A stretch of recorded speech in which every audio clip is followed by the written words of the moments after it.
Hi Falcons! I feel like I haven't done a video in such a long time. I'm really missing you all. I hope you're all happy and safe. So Miss Harley read you 2 chapters of Holds, so I'm going to read you probably another 2 chapters depending on how long they are. Okay, enjoy. Stanley Yelnats was the only passenger on the bus, not counting the driver or the guard. The guard sat next to the driver with his seat turned around facing Stanley. A rifle lay across his lap. Stanley was sitting about 10 rows back, handcuffed to his armrest. His backpack lay on the seat next to him. It contained his toothbrush, toothpaste, and a box of stationery his mother had given him. He promised to write to her at least once a week. He looked out the window, although there wasn't much to see. Mostly fields, hay and cotton. He was on a long bus ride to nowhere. The bus wasn't air conditioned and the hot heavy air was almost as stifling as the handcuffs. Stanley and his parents had tried to pretend that he was just going to go away for camp for a while, like the rich kids do. When Stanley was younger, he used to play with his stuffed animals and pretend that animals were at camp. Camp fun and games, he called it.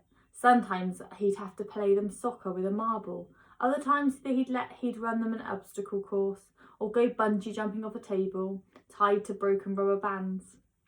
Now Stanley tried to pretend he was going to camp fun and games. Maybe he'd make some friends, he thought.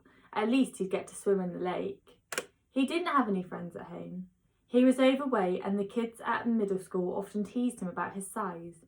Even the teachers sometimes made cruel comments without realising it. On the last day of school, his math teacher, Mrs. Bell, taught ratios. As an example, she chose the heaviest kid in the class and the lightest kid in the class and had them weigh themselves. Stanley weighed 3 times as much as the other boy. Mrs. Bell wrote the ratio on the board, 3-1, unaware of how much embarrassment she had caused both of them. Stanley was arrested later that day. He looked at the guard who sat slumped in his seat and wondered if he had fallen asleep. The guard was wearing sunglasses, so Stanley couldn't see his eyes. Stanley wasn't a bad kid. He was innocent of the crime for which he convicted. He'd just been at the wrong place at the wrong time. It was all because of his no good, dirty, rotten, pig-stealing great-great-grandfather. He smiled. It was a family joke. Whenever anything went wrong, they always blamed Stanley's no good, dirty, rotten, pig-stealing great-great-grandfather. Supposedly, he had a great-great-grandfather who had stolen a pig from a one-legged gypsy, and she put a curse on him and all his descendants. Stanley and his parents didn't believe in curses, of course, but whenever anything went wrong, it felt good to be able to blame someone. Things went wrong a lot. They always seemed to be in the wrong place at the wrong time. He looked out the window at the vast emptiness. He watched the rise and fall of a telephone wire. In his mind, he could hear his father's gruff voice softly singing to him, if only the woodpecker sighs. The bark on the tree was just a little bit softer, while the wolf waits below, hungry and lonely. He cries to the moon, if only, if only. It was a song his father used to sing to him. The melody was sweet and sad, but Stanley's favourite part was when his father would howl the word moon. A bus hit a small bump and the guard sat up instantly alert. Stanley's father was an inventor. To be a successful inventor, you needed 3 things: intelligence, perseverance, and just a little bit of luck. Stanley's father was smart and had a lot of perseverance. Once he started a project, he would work on it for years, often going days without sleep. He just never had any luck. Every time an experiment failed, Stanley could hear him cursing his dirty, rotten, pig-stealing great-grandfather. Stanley's father was also named Stanley Yelnats. Stanley's full name was Stanley Yelnats III. Our Stanley Yelnats is Stanley Yelnats. Everyone in his family had always liked the fact that Stanley Yelnats was spelled the same frontward and backward. So they kept naming their son Stanley. Stanley was an only child, as was every other Stanley Yelnats before him. All of them had something else in common. Despite their awful luck, they remained hopeful. As Stanley's father liked to say, I learn from failure. But perhaps that was part of the curse as well. If Stanley and his father weren't always helpful, then it wouldn't hurt so much every time their hopes were crushed. Not every Stanley Yelnuts has been a failure, Stanley's mother often pointed out. Whenever Stanley and his father became so discouraged that they actually started to believe in the curse, the first Stanley Yelnuts, Stanley's great-grandfather, had made a fortune in the stock market. He couldn't have been too unlucky. At such times, she neglected to mention the bad luck that befell the first Stanley Yelnuts. He lost his entire fortune when he was moving from New York to California. His stagecoach was robbed by the outlaw of Kissing Kate Barlow. If it weren't for that, Stanley's family would now be living in a mansion on a beach in California. Instead, they were crammed in a tiny apartment that smelt of burning rubber and foot odour. Not very nice. If only. The apartment smelled the way it did because Stanley's father was trying to invent a way to recycle old sneakers. The first person who finds a use for old sneakers, he said, will be a very rich man. It was the latest project that led Stanley's arrest.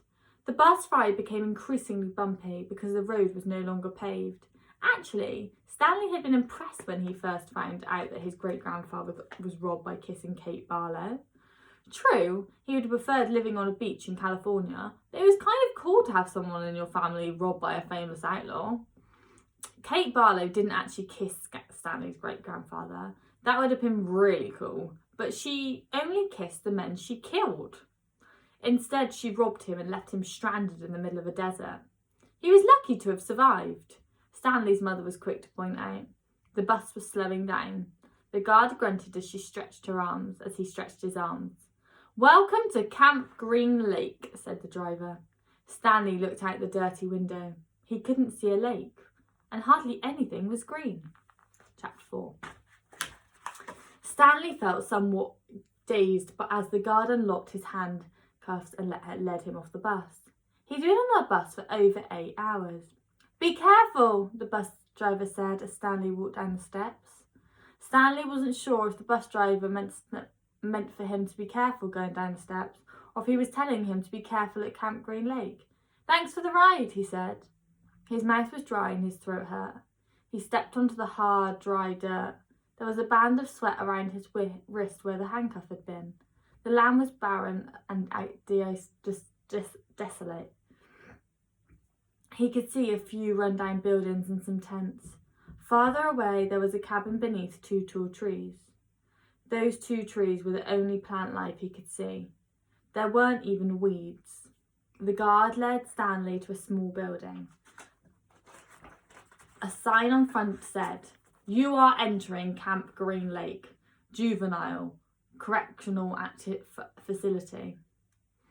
Next to it was another sign which declared that it was a violation of the Texas Penal Code to bring guns, explosive weapons, drugs or alcohol into the premises. As Stanley read the sign, he couldn't help but think, well, duh. The guard led Stanley into the building, where he felt the welcome relief of air conditioning. The man was sitting with his feet up on a desk. He turned his head when Stanley and the guard entered, but otherwise he didn't move. Even though he was inside, he wore sunglasses and a cowboy hat. He also held a can of soda. And the sight of it made Stanley even more aware of his own thirst. He waited a while, but the bus guard gave the man some papers to sign. That's a lot of sunflower seeds, the bus guard said. Stanley noticed a burlap sack filled with sunflower seeds on the floor next to the desk. I quit smoking last month, said the man in the cowboy hat. He had a tattoo of rattlesnake on his arm. And as he signed his name, the snake's rattle seemed to wiggle. I used to smoke a pack a day. Now I eat a sack of these every week. The guard laughed. There must have been a small refrigerator behind his desk because the man in the cowboy hat produced 2 more pack cans of soda. For a second, Stanley hoped that one might be for him, but the man gave the guard and said the other was for the driver. 9 hours here and now 9 hours back, the guard grumbled. What a day. Stanley thought about the long, miserable bus ride and felt a little sorry for the guard and the bus driver. The man in the cowboy hat spit sunflower seed shells into a wastepaper basket. Then he walked around to the desk to Stanley. "My name is Mr. Sir," he said. "Whenever you speak to me, you must call me by my name. Is that clear?" Stanley hesitated. Yes, Mr. Sir," he said, though he couldn't imagine that was really the man's name. "You're not in Girl Scouts anymore," Mr. Sir said. Stanley had to remove his clothes in front of Mr. Sir, who made sure he wasn't hiding anything. He was then given 2 sets of clothes and a towel. Each set consisted of a long-sleeved orange jumpsuit, an orange t-shirt and yellow socks. Stanley wasn't sure if the socks had originally been yellow, if the socks had been yellow originally.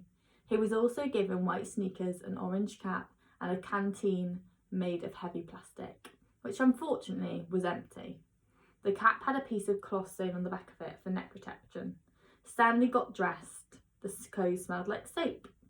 Mr. Sir told him he should wear 1 set to work and 1 set for relaxation. Laundry was done every 3 days. On that day, his work clothes would be washed, and the other set would become his work clothes and he would get clean clothes to wear while resting. "You are to dig 1 hole each day, including Saturdays and Sundays. Each hole must be 5 feet deep and 5 feet across in every direction. Your shovel is your measuring stick. Breakfast is served at 4:30.